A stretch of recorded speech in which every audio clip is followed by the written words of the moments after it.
భరత్ అరే మనం ఎడిపోతున్నాం రా అరుణాచలము మన బాపట్ల బీచ్ వెళ్తున్నాం. తెల్లవారు జాముల్లో సన్న జాజి పువ్వల్ల మురిసి మురిసిపోతాందే మనసు.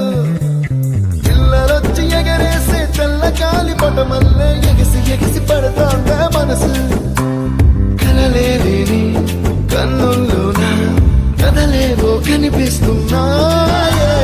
కలలేని గుండెల్లోన గలగలమని పొంగాయే ఆశల అలలే. ఇంతందంగా ఉంటుందా ఈ లోకం?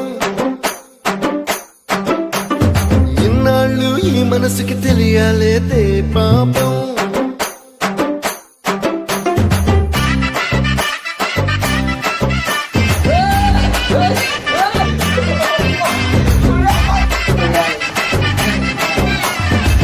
భరత్ ఎట్టుందిరా?